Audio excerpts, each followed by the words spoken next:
All right, hello and welcome to another Expert Inside interview. My name is John Golden from Sales Pop, online sales magazine and Pipeliner CRM, joining you as usual from today it's very sunny San Diego, although it's not going to last for that long, but hey, 80 degrees in February, you can't really beat it. But today I'm delighted to be joined over the other side a little bit in Nashville, Tennessee by Jack Espy. How you doing, Jack? Good, good. How are you doing, John? Excellent, excellent. And Jack's going to help us tell us the story behind Spirited Hive and Strive, how his entrepreneurial journey and how it all started with a happy accident and confusing Moscow mules and Mexican mules. And now these aren't mules from those countries; they're actually drinks for those of you who are the uninitiated. Um, and you saw this opportunity to create something special, a better for you canned cocktail, which is a great idea. So, Jack, get straight into it, right? You're you're an accidental canned cocktail entrepreneur, shall we say? Was that fair to say? That is a perfect way to put it. Yes, I am an accidental entrepreneur, especially an accidental RTD entrepreneur, if you will. Right. So tell us the background. How did you go from mixing cocktails for your buddies during COVID to deciding that this is something that you wanted to do, but you wanted to do a little bit differently? Yeah, totally. So, my background before that was real estate finance and real estate development. I was at USC in Los Angeles, and the pandemic hit, and the job that I was supposed to get outside of college fell through.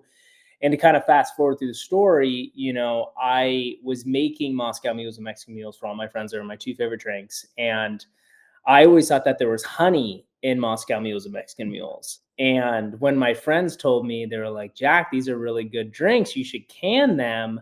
I was like, well, why not take a stab at it? How hard could it be? Turns out pretty damn hard. But we're all thinking about different names for this new brand I was going to create. And I had an aha moment and I was like, wait, guys, what about the name Mint B? And they all paused and looked at me and they're like, that is the stupidest name I have ever heard. They're like, why Mint B? That doesn't make any sense. I was like, well, you could, because there's mint Sure. and a Moscow mule, a Mexican mule, and B because they're both sweetened with honey. And they're like, dude, what are you talking about? There's no honey in either of those drinks. And then that's kind of when the light bulb went off my head. And that's when this happy accident came to fruition because I care a lot about health and Mhm. fitness. That's like kind of my main pillar. That's something that keeps me rooted in who I am and is kind of my Right. backbone and being a good founder, being a good entrepreneur, etc.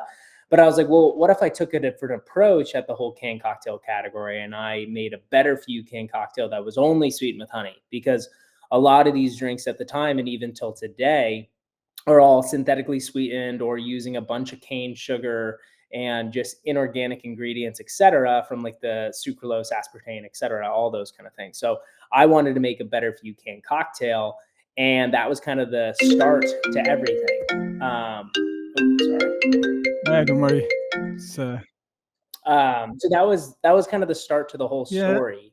and And I'm just what I oh, like good. about that, Jack, is the first thing is the realization that what you had been drinking all along, that it didn't actually contain what you thought it contained in the first place, and it came Exactly. at a time when, as you said, there's an explosion of canned cocktails, and most of them were, trying to go for that.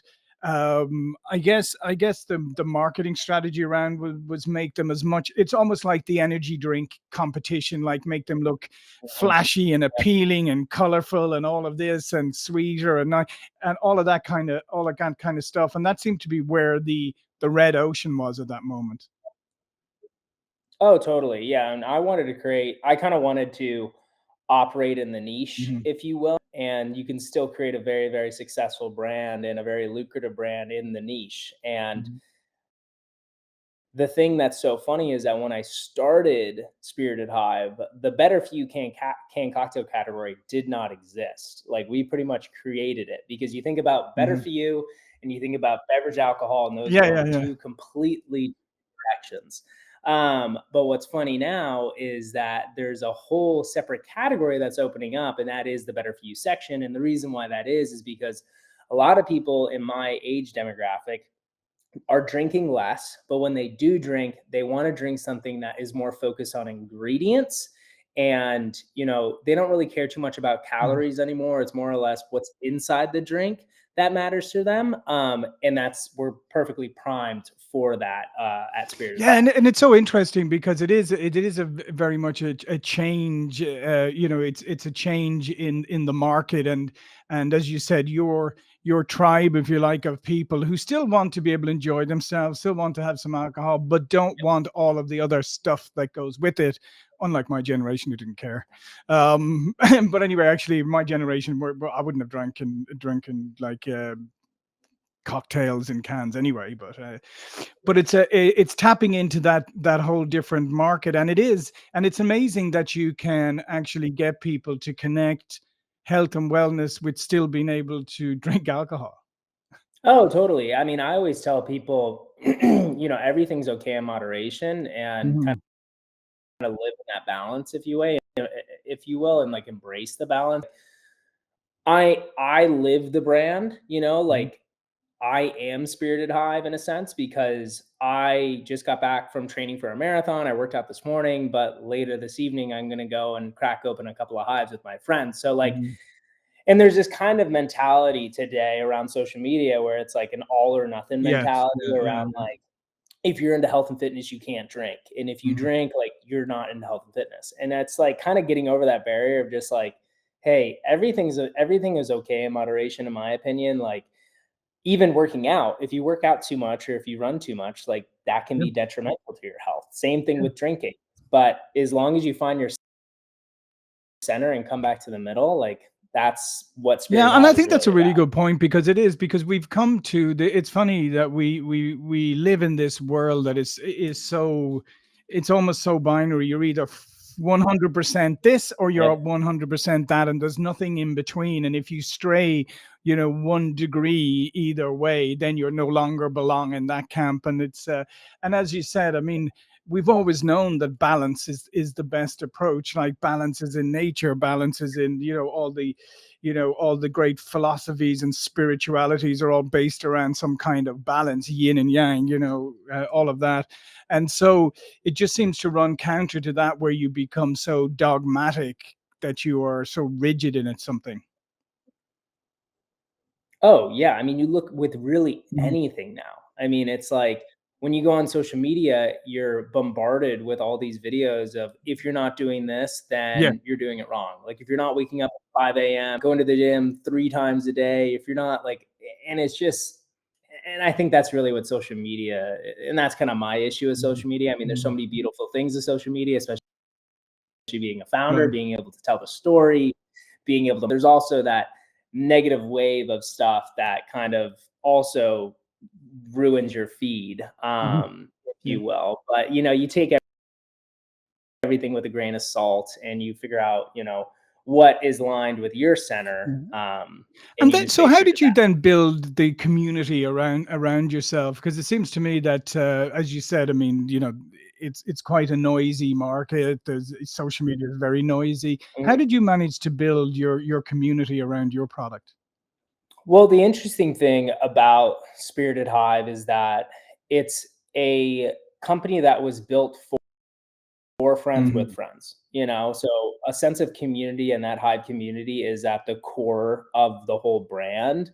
And when I wanted this sense of community to be like, we wanted to go after brand and we wanted to Mhm. go after community with that brand because that's what the product's all about.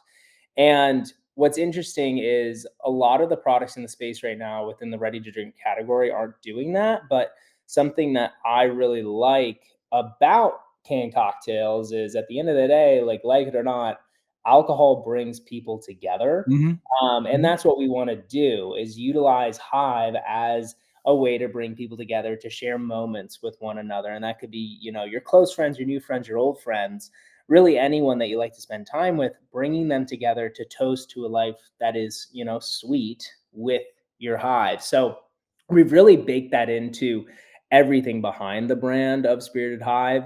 And, we're actually launching Florida next week. So I drive down to Florida tomorrow and we actually just got into all the public stores in Florida, which Wow. is amazing for us. So we're doing a bunch of launch events in Tampa, and a lot of that is just around bringing the community together. So we do activities like run clubs, and then we utilize Hive as like the celebratory drink Right. afterwards. So it's like doing events with your friends and then celebrating afterwards, not just, and if you want to do this, is fine, like going to the bar, cracking open a couple of Mhm. drinks. But the way that I celebrate and the way that I drink with my buddies is always doing activities and then having a couple of drinks afterwards with them. Yeah, and what I like, and you, because you mentioned this earlier about, during COVID and that, and I think during COVID, people suddenly, and I think it had started before COVID, but people suddenly realized how disconnected they were getting, and we have an epidemic of loneliness, and we have an mental health epidemic, and all of that. And I think, particularly since COVID, people have started to go like, I really need those human connections. And it seems to me that in many ways you're tapping into that, is that want or need for human connection, to come together, maybe as you said, to celebrate an activity, to celebrate something that you have in common, but to feel that kind of connection in that community. Oh, yeah. I mean, when we say that, like, when we talk about health and wellness with the product, like, by no means is Spirited Hive like a health product by Yeah. any means. And, we always like to say that we're a better for you option, but we're not a better for you product. Hmm. And there's a big difference. But where I do see us being within the health and wellness industry is around that sense of community. We are social beings, and we thrive when we are around other people that we like to spend time with. Hmm. And especially during COVID, I mean, like, the whole product was built because we couldn't stay in our houses away from each other any longer. We had True. to be around friends because I was going crazy. Hmm. And so were my friends. So that's kind of what brought us together. And that's what's so beautiful about this product, is that um, it really truly shows that us as humans love to be around like this sense of a hive and a sense of a community. And when we don't have that, it definitely takes a hit to our mental health and all of Hmm. that. So Yeah. Hive is trying to be a vehicle of bringing people together. Yeah, because let's face it, I mean, it's mind and body at the end of the day, the yin and yang, and that, I mean, as you mentioned earlier, you could be the greatest fitness person in the world, but if you're isolating yourself from the world because of it, eventually it's going to take a toll on your mental health too. So again, coming back to, you have to have everything in balance, and as you said, we're social animals. Um, and it's also, and it's interesting, you're also tapping into a generation like my son, who's in college right now.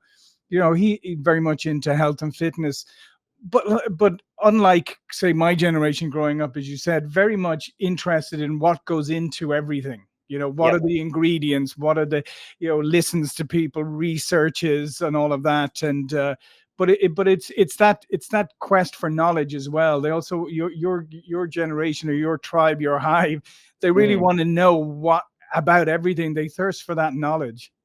Oh, totally. I mean, like, there's this huge, wave of information that's coming across mainly social media Mhm. again. And this time it's a good thing. Like, I think a lot of what is coming through right now around like seed oils, synthetic sugars, all of that is amazing. And that's something that I've been following for a very, very long time because, again, there's two different kind of points of the health and wellness industry. There's the health and wellness industry that cares about calories Mhm. and utilizing synthetic sugars to have low calorie, which is fine if you want to go that approach. Whereas my approach that I care about, and there's no right or wrong with this, it's I care about ingredients and I don't care about calories and carbs as much, as long as it's healthy calories and carbs.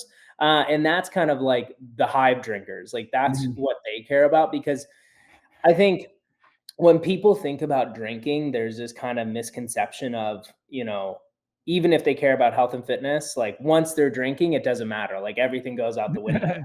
Yeah. But you can still kind of take small steps and small changes and still, have a couple of drinks and do it in a better way than, throwing back a couple of Mai Tais and having very sugary drinks, or going for synthetically sweetened drinks and then feeling like crap the next morning. So Yeah. like the hive drinker cares about the ingredients. They're, probably not having as many seed oils. They're not going after synthetic sugars. They care about organic ingredients and whole ingredients. Yeah, and if you've just gone on a a 5 or 10 mile run, I don't think it's the calories really that you need to worry about at that point. No, no, definitely not. I mean, that's the thing too. And I always tell my runner friends, like, on a Friday or Saturday after they gone for a run and they need those carbs, I'm like, Mhm, hey, honey mhm, is literally the best form of carb that you can get for runners because it's so calorie mhm, dense, but there's good carbs in there too. So they always love that. And it's actually funny. My pre-workout that I take before a run is a spoonful of honey with mhm. Himalayan sea salt on top, and it's like the best pre-workout. Really? Wow, Yeah. I must check that out. You said honey and Himalayan sea salt. Himalayan sea salt right on top. Uh, It sounds weird, but it is literally the best. yeah. So and also, so I know honey was and Hive and all that is very central to the brand, and the idea of bees, because I had this guy on the podcast recently, like, who is a Yeah. beekeeper, and he does written a whole book around how you can apply how bees operate to life. But it is fascinating because bees all come together to work together Mhm. and they all have different jobs and they're all very focused on what they do, but they all know that they can't operate without each other. Well, it's actually really funny that you say that because, touch on the bee stuff real quick. So we do a lot of stuff for the bees. We actually partnered with Project Apis M, which is one of the largest nonprofits around bee conservation and bee education. So Mhm, we're always doing stuff with them to be able to figure out and help them out around education, funding, et cetera, to save the bees, because it is a big situation that we're dealing with. But it's funny that you bring that up around this sense of, the hive working together to achieve a goal. mhm, And I was working with my marketing team yesterday, and we were talking about, my head guy in marketing's, he's a wizard when it comes to marketing. And he had us all do kind of like a little challenge. And he said, what would the name of your book be? And especially for me, for the founder, talking about the product, mhm, doing stuff like this, being on panels, he's like, always bring it back to, what would the title of your book be? And I said the Hive Mentality. mhm. And Hive Mentality kind of has a negative Yeah, connotation yeah, with it uh-huh. because it means like group think, and Mhm. group think is usually not Yeah, yeah. positive. And I was like, well, to me, I see that as a positive thing because, like, when I bring my hive together, and another thing, kind of digging one layer deeper around the name Spirited Hive, is we're obviously named Spirited Hive because we have multiple different types of spirits that we use, and then hive because it's a sweetener. But also, Mhm. too, when you look at independent hives, like people's friend groups, Yeah, every hive has a different spirit. Everyone yeah. brings a different kind of different personality to the group, and each one of those hives has a different mentality behind it, and they're always working towards a different common goal. So that's Mhm. something that I love around this group of, like, or this idea of like the hive mentality, because I see it as like a positive way where we're all working towards a Yeah. common goal as a friend group or as a hive. Mm. Which I think is so funny that you just brought that up Yeah, because no, we it is, and I think in many ways, yeah, because I think people, unfortunately, that negative connotation shouldn't be, because the bees aren't group thinking. They're working towards a goal, yeah. and they see, when something, they have jobs and whatever, but when something needs to be done, they're able to step in. They're even, I mean, the guy was even telling me about they have mortician bees. That was like a bit freaky to me, but when bees die in the hive, they have bees whose job it is to get them out of the hive, because you don't want a dead rotting Yeah, bee in there. I mean, the bee facts are endless. I Yeah, mean, yeah. I have been learning, and I'm still learning more and more bee facts as I Mhm. go. But bees are so fascinating, and they if without them we wouldn't exist. These Yeah. main pollinators. So I'm always trying to learn as much as I can. We're always trying to support them Yeah. as much as we And it, can, and and if you think about, as you said, if you think about friend groups and coming together with your product, the best and the most interesting friend groups are not a collection of people who all think alike, who all have the same interests. They're a diverse group. Maybe first, they have some commonalities. Maybe they're all into health and fitness, whatever, but they may be individually into a lot of other things. And it's always that kind of diverse mix that makes for a really good hive. Oh, totally. I mean, you think about it, I always think about it like a company. Like you can only have so many accountants. You Yeah. can only have so many, marketers, only Hmm. so many salespeople. You need to have different people, or else the company's not going to go anywhere. Everyone has to come to the table with a different niche aspect or something that they can bring to the table that they're good at. And I mean, without that, companies wouldn't exist. Yeah. So, just to finish, Jack, what's the future of Spirited Hive?